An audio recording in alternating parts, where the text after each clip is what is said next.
오늘 우리에게 주시는 하나님의 말씀은 에베소서 1장 15절에서 19절입니다.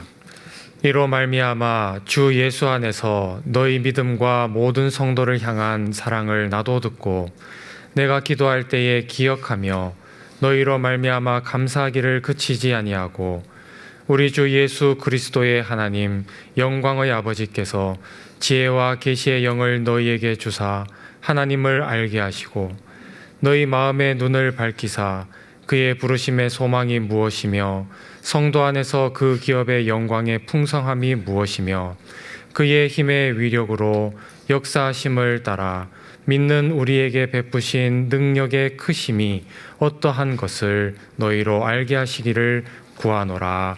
아멘. 제게는 하나님의 말씀인 설교하는 것도 어렵지만 기도하는 것도 쉽지 않습니다.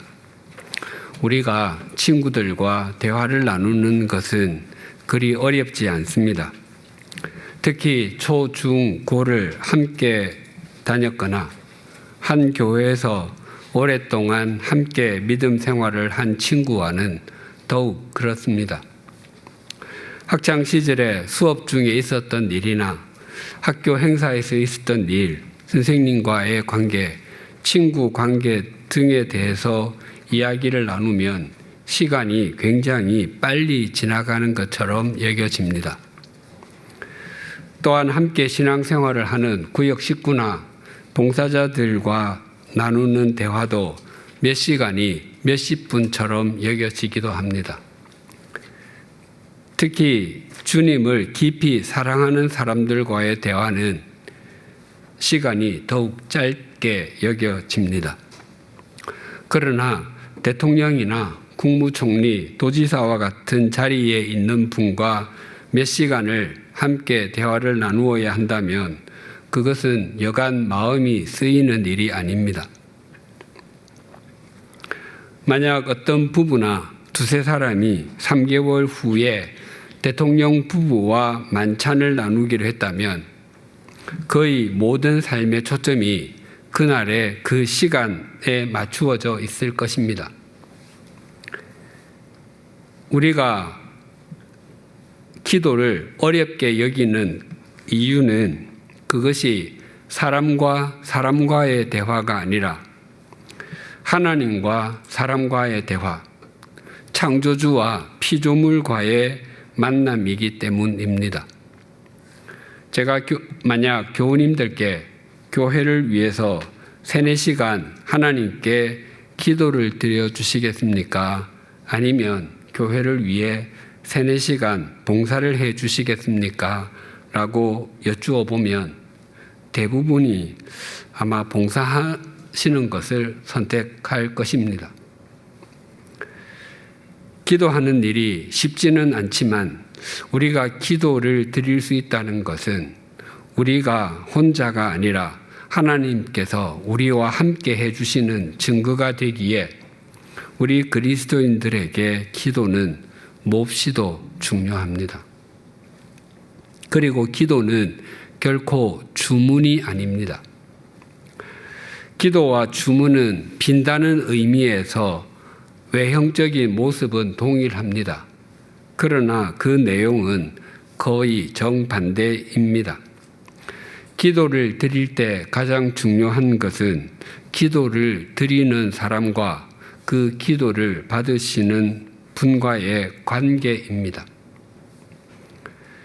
마치 자녀가 부모에게 무엇인가를 부탁하거나 도움을 청할 때 부모가 그것을 들어주는 이유는 말의 내용보다 부탁하고 도움을 청하는 그가 자녀이기 때문인 것과 같습니다. 더 나아가 부모가 보기에 지금 자녀가 분명히 도움을 청해야 하는 상황인데도 도움을 청하지 않을 때는 부모의 속이 상합니다. 우리와 하나님 사이에 이루어지는 기도가 이와 같은 것입니다. 그러나 주문은 다릅니다. 주문은 그 주문을 외는 사람과 그 주문의 대상이 되는 존재와의 관계는 중요하지 않고 주문의 결과만 목적 삼는 것입니다. 주문의 가장 대표적인 예는 아라비안 나이트의 알리바바와 40인의 도적에 나오는 열려라 참깨입니다. 그 말을 누가 하든지 상관이 없습니다. 알리바바가 하든지 도적 두목이 하든지 도적 중에 한 명이 하든지 상관없습니다.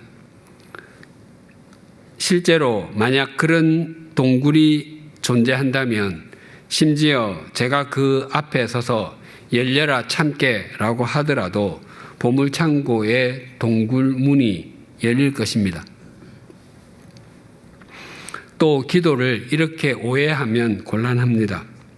새벽에 기도를 드리거나 늦은 밤에 기도를 드리면 응답을 잘 받는데 라고 말하고 듣거나 금식하면서 매일 2시간 이상 기도하면 하나님께서 꼼짝 못하시고 응답해 주신대 라고 말하고 듣는 것은 기도를 주문으로 전락시키는 것입니다. 새벽에 기도하고 늦은 밤에도 기도하며 금식까지 하면서 기도를 드린다는 것은 그만큼 지금 자신의 사정이 절박하고 간절하다는 것입니다.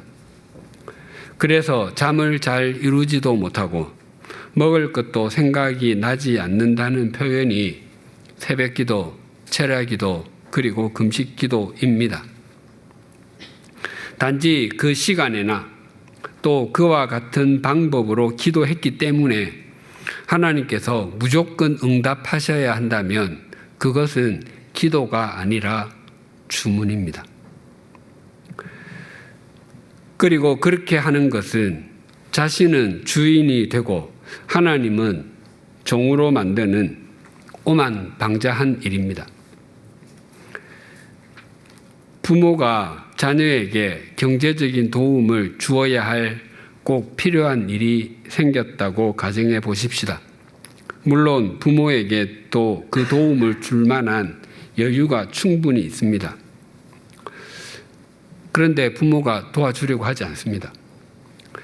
자녀가 부모에게 경제적인 도움이 필요한 이유를 충분히 설명했음에도 도움을 주지 않습니다. 그런데 만약 자녀가 몇 주 동안 또는 몇 달 동안 매일 새벽마다 찾아오거나 자정 무렵에 찾아와서 도움을 요청하면 또는 3, 4일씩 굶고서 찾아와서 도움을 청하면 도움을 주는 부모가 있다면 그 부모는 어떤 사람이겠습니까? 그 부모는 자기 자녀를 자녀로 여기지 않고 그저 손만 내미는 귀찮은 존재로 여기는 것일 것입니다. 우리가 믿는 하나님은 결코 그런 기계적인 분이 아니십니다. 오늘 본문은 우리의 기도를 받으시는 하나님이 어떤 분이신지 또렷하게 일깨워 줍니다. 오늘 본문은 사도 바울이 에베소 교회를 위해서 드린 기도입니다. 에베소서에는 바울이 에베소 교회를 위해서 드린 기도가 2번이 나오는데 오늘 본문이 그 중에 첫 번째 기도입니다. 두 번째 기도는 3장 14절에서 21절에 나옵니다. 오늘 본문 15절과 16절이 이렇게 증가합니다. 이로 말미암아 주 예수 안에서 너희 믿음과 모든 성도를 향한 사랑을 나도 듣고 내가 기도할 때에 기억하며 너희로 말미암아 감사하기를 그치지 아니하고. 사도행전에는 바울의 전도 여행이 1차에서 3차까지 기록이 되어 있습니다. 그 중에서 약 4년 동안 지속된 3차 전도 여행 중 3년을 에베소에서 보냈습니다. 바울의 전체 전도 여행 중에서 가장 긴 기간을 보낸 곳이 에베소입니다. 그러니 다른 지역에 있는 교회들보다 에베소 교회에 대한 남다른 애정이 바울에게는 있었을 것입니다. 게다가 에베소는 당시 로마 제국의 5대 도시 중의 하나로 소아시아에서는 경제가 가장 발달한 강 어귀에 있는 항구 도시였습니다. 그러니 경제지상주의와 세속적 가치관이 만연했을 것입니다. 게다가 웅장한 아르테미스 여신의 신전은 에베소의 종교는 물론 경제를 지탱하게 해주는 기둥과도 같았습니다. 그런 곳에서 믿음과 사랑을 지키는 에베소 교회를 생각하면 바울의 얼굴에는 미소가 돌았을 것입니다. 바울이 에베소 교회를 위해서 기도할 때마다 감사드리기를 멈출 수 없었던 것은 그들이 가진 주 예수 안에 있는 믿음과 모든 성도를 향한 사랑 때문이었습니다. 에베소 교회가 주 예수 안에 있는 믿음을 지키기 위해서 에베소의 가치관을 따라서 살면 누릴 수 있는 것들을 많이 내려놓았을 것입니다. 그래서 그런 자발적 자기 부인은 그들을 믿음 안에 머물도록 해 주었을 것입니다. 또한 에베소 교회가 특정한 성도를 향한 사랑이 아니라 모든 성도를 향한 사랑을 하기 위해서 자기의 시간, 자기의 물질, 자기의 관심사를 적지 않게 내려놓았을 것입니다.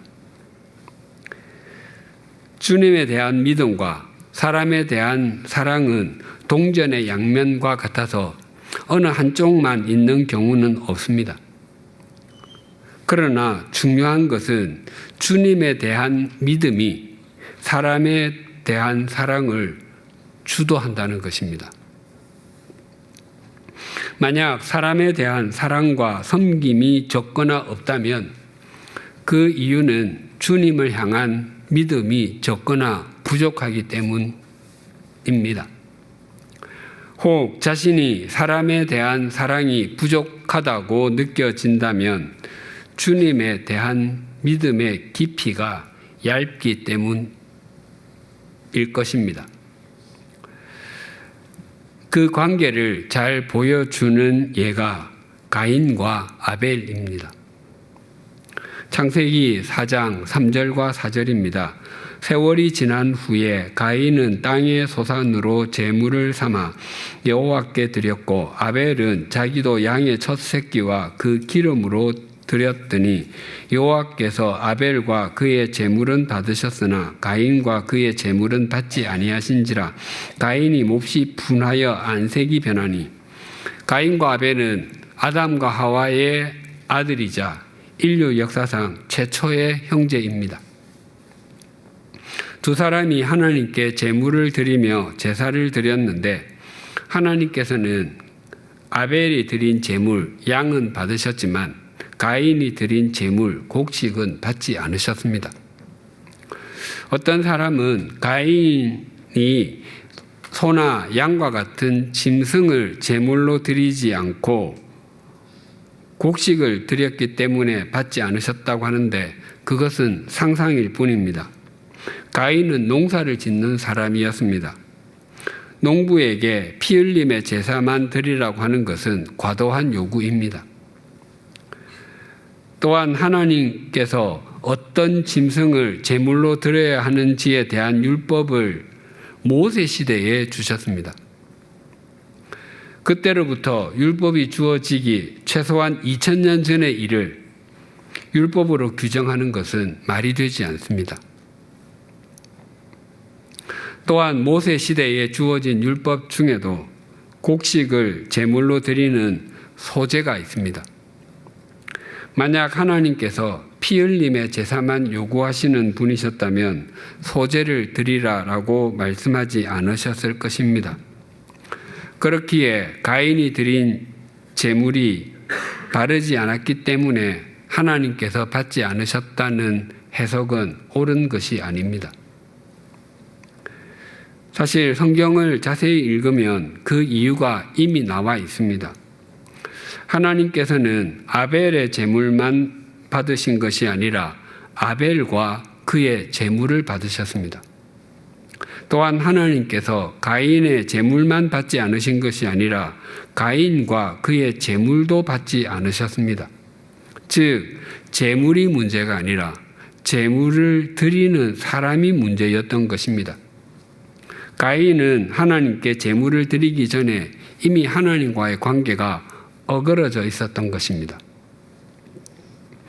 하나님께서 자신과 자신이 드린 제물을 받지 않으셨을 때 가인은 회개하고 하나님과의 관계를 새롭게 했었어야 했습니다.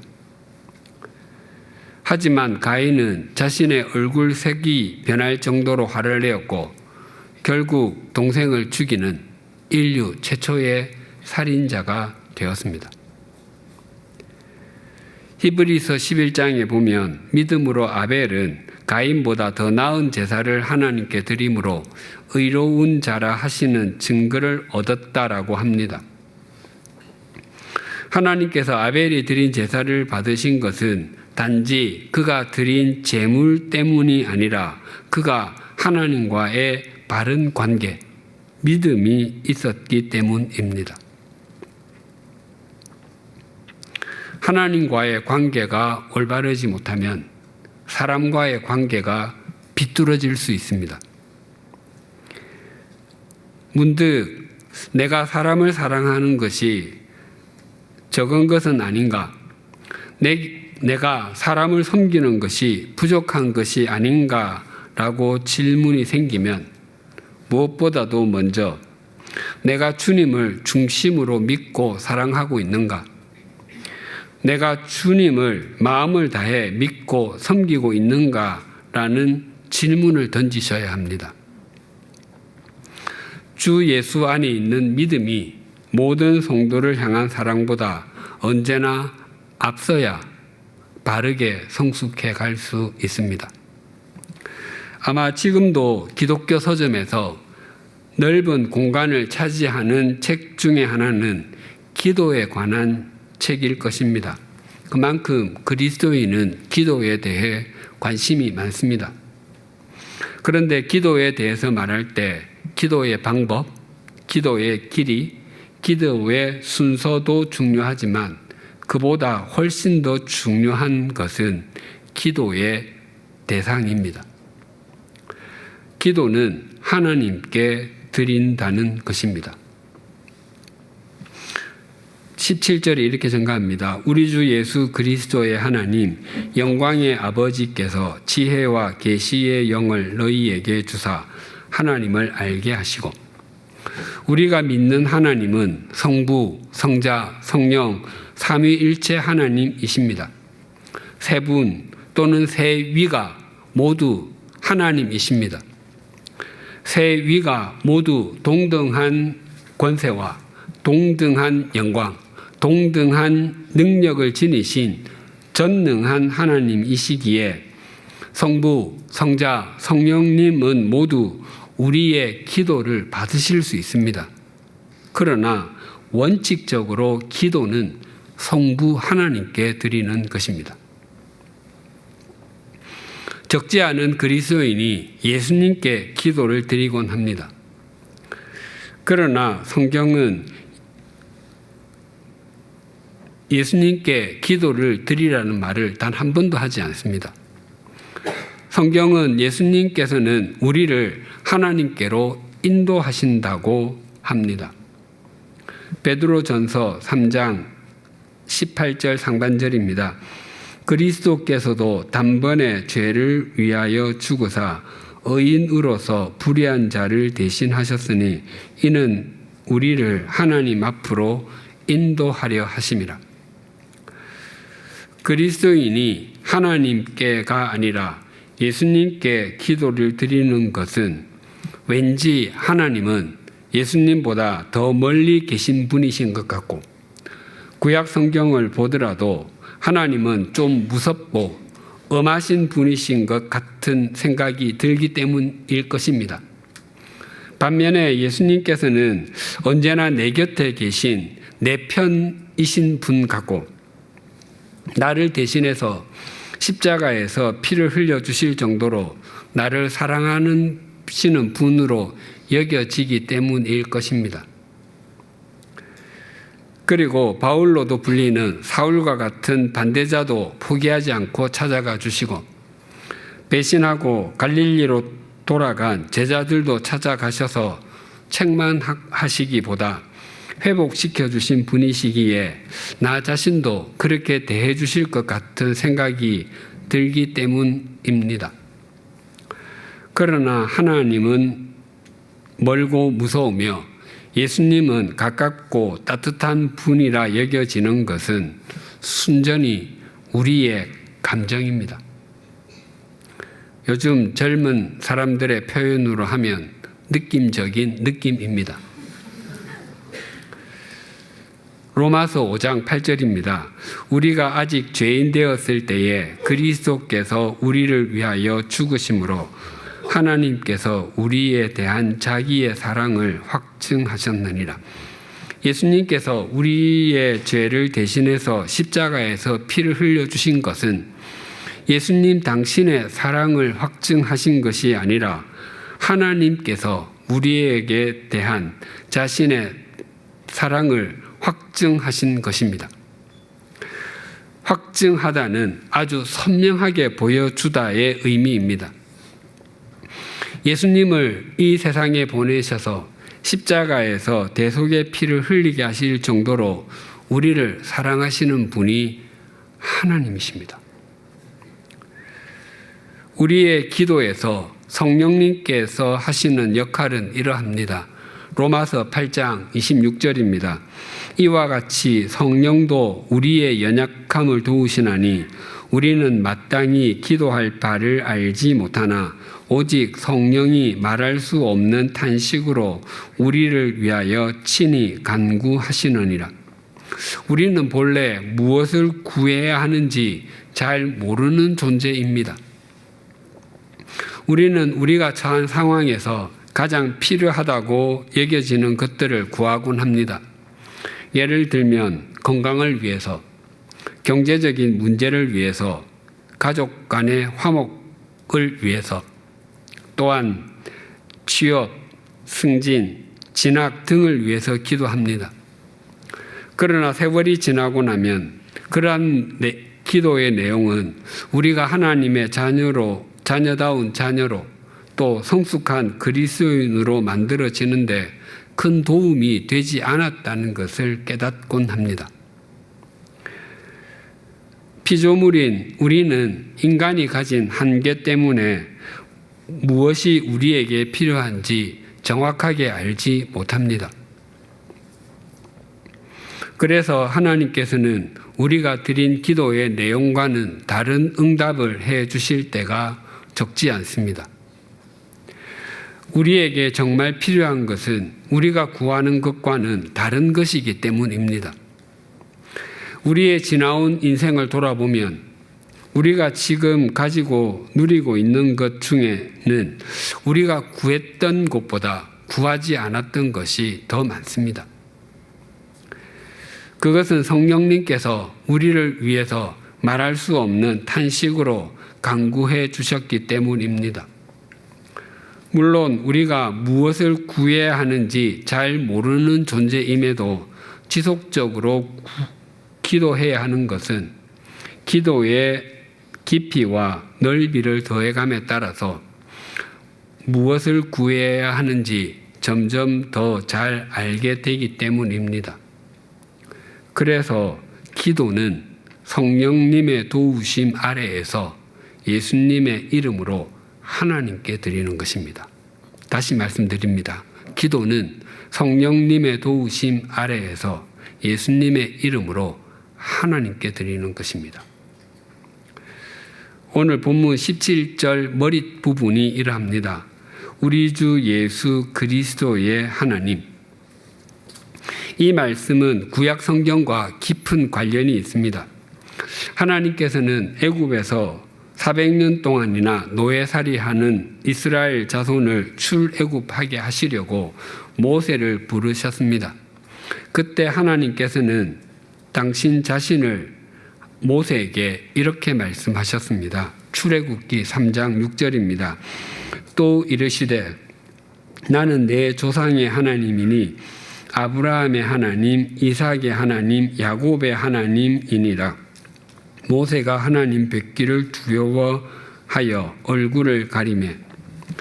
전에 하나님께서 이삭에게 나타나 말씀하실 때는 나는 내 아버지 아브라함의 하나님이니 두려워하지 말라. 내 종 아브라함을 위하여 내가 너와 함께 있어 내게 복을 주어 내 자손이 번성하게 하리라 라고 말씀하셨습니다. 하나님께서 이삭에게 나타나셔서 당신 자신을 소개하면서 나는 내 아버지 아브라함의 하나님이라고 하셨습니다.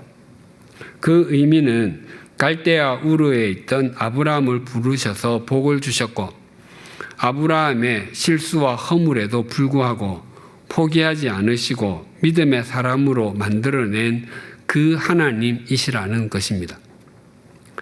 그런 분이 이삭에게도 복을 주시겠다고 말씀하시는 것입니다. 또 하나님께서 야곱에게 말씀하실 때는 나는 여호와니 너의 조부 아브라함의 하나님이요 이삭의 하나님이라. 내가 누워있는 땅을 내가 너와 내 자손에게 주겠다라고 말씀하셨습니다. 하나님께서는 당신을 아브라함의 하나님 그리고 이삭의 하나님이라고 하셨습니다. 하나님께서는 야곱이 태어날 때 큰 자가 어린 자를 섬길 것이다 라고 분명하게 말씀하셨음에도 그는 아버지가 빌어주는 장자의 축복을 받기 위해 아버지와 형을 속이는 삶을 살았습니다. 그럼에도 하나님께서는 내가 내 할아버지 아브라함도 인도했고 내 아버지 이삭도 인도했듯이 너를 인도하겠고 그 약속이 이루어지기까지 너를 떠나지 않겠다라고 하셨습니다. 이것은 하나님께만 의무가 있는 일방적인 약속이었습니다. 그 약속이 야곱에게 얼마나 감동이 되었던지 야곱은 자신이 있던 그곳을 벳엘, 하나님의 집이라고 했고 하나님께서 말씀하신 대로 된다면 하나님께서 자신에게 주신 것에 10분의 1을 드리겠다고 서원까지 했습니다. 모세의 시대가 되자 하나님은 아브라함의 하나님, 이삭의 하나님, 야곱의 하나님이 되었습니다. 하나님께서는 믿음의 조상들과 일방적으로 언약하시고 그들의 삶이 형편없었음에도 인도하셨듯이 모세를 통해서 이스라엘 자손을 애굽에서 건져내시겠다고 말씀하시는 것입니다. 그래서 아브라함의 하나님, 이삭의 하나님, 야곱의 하나님은 현존하시는 하나님, 동행하시는 하나님, 언약을 지키시는 하나님, 사람의 허물과 죄에도 불구하고 신실하게 인도하시는 하나님 등을 의미합니다. 이 하나님이 우리에게는 우리 주 예수 그리스도의 하나님이십니다. 이 의미는 앞에서 말씀드린 로마서 5장 8절 우리가 아직 죄인 되었을 때에 그리스도께서 우리를 위하여 죽으심으로 우리에 대한 자기의 사랑을 확증하신 하나님입니다. 우리의 기도를 받으시는 하나님은 우리를 깊이 사랑하시는 분이십니다. 본문 17절 상반절을 다시 봉독하겠습니다. 우리 주 예수 그리스도의 하나님, 영광의 아버지께서, 영광의 아버지는 하나님은 영광스러운 아버지이시다라는 의미도 있고 하나님은 우리를 영광스럽게 만드시는 아버지이시다라는 의미도 있습니다. 하나님은 우리를 창조하신 분이시고 우리의 인생을 인도하시는 분이시며 우리를 완성해 가시는 분이십니다. 하나님은 그 누구보다도 우리와 친밀하신 분이십니다. 우리의 기도에서 간과하지 말아야 할 것은 우리의 기도를 받으시는 분을 하나님 아버지라고 부른다고 해서 하나님께는 부성적인 요소만 있는 것은 결코 아니라는 것입니다.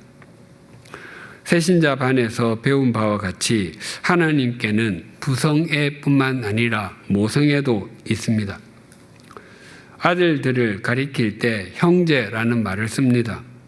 때로는 아들, 딸 전부를 가리킬 때도 형제라고 사용하기도 합니다.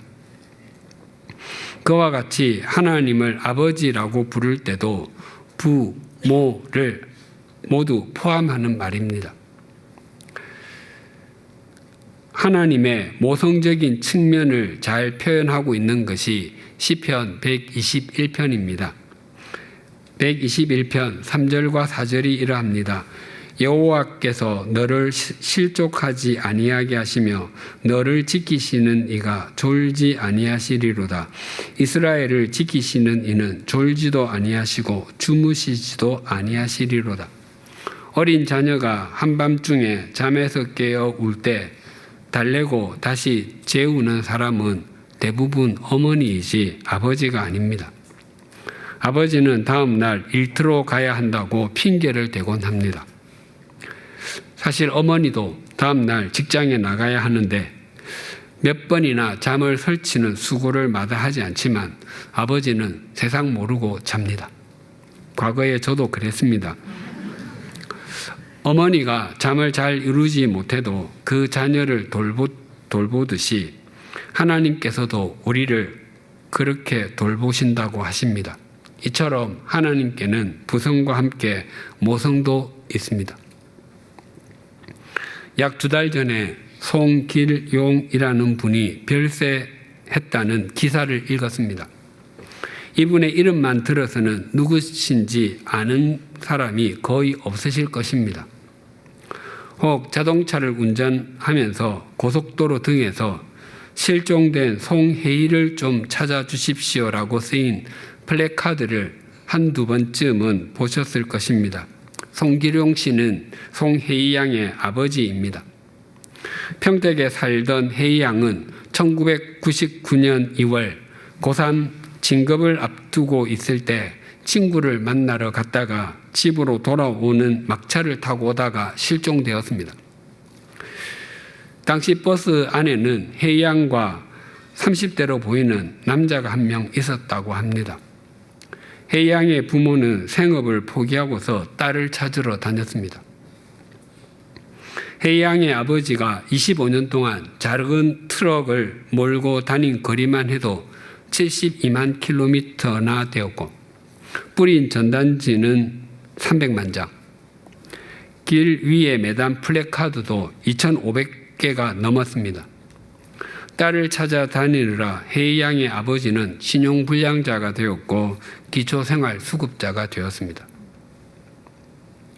아버지는 딸의 모습을 꿈에서라도 한번 보고 싶은데 꿈에 한 번도 나타나지 않았다고 합니다.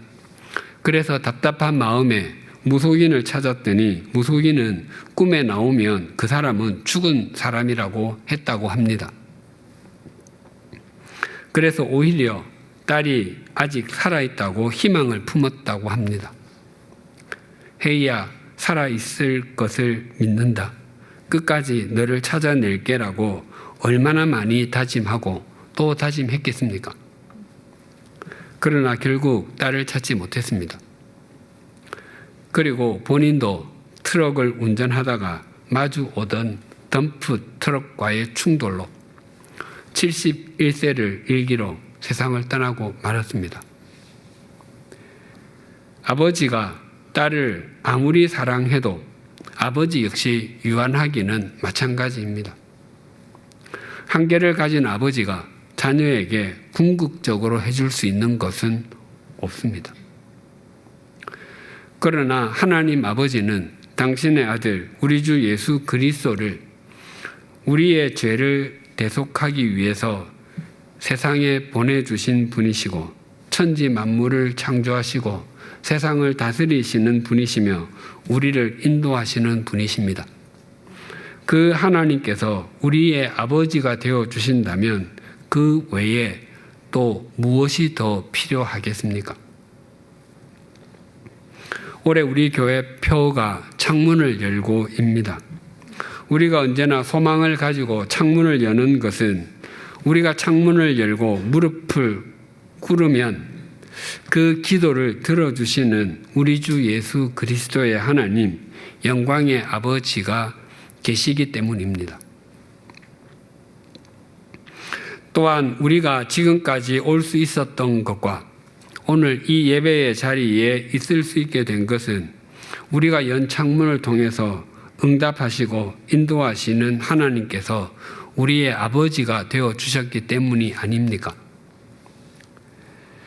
우리 주 예수 그리스도의 하나님, 영광의 아버지와 함께 올해 남은 2개월 반뿐만 아니라 이 땅에서 마지막 숨을 내쉬는 순간까지 깊이 교제하며 동행함으로 날이 갈수록 하나님의 자녀다운 자녀가 되어 가십시다. 그것보다 인생을 더 복되게 사는 것은 없습니다. 기도하시겠습니다.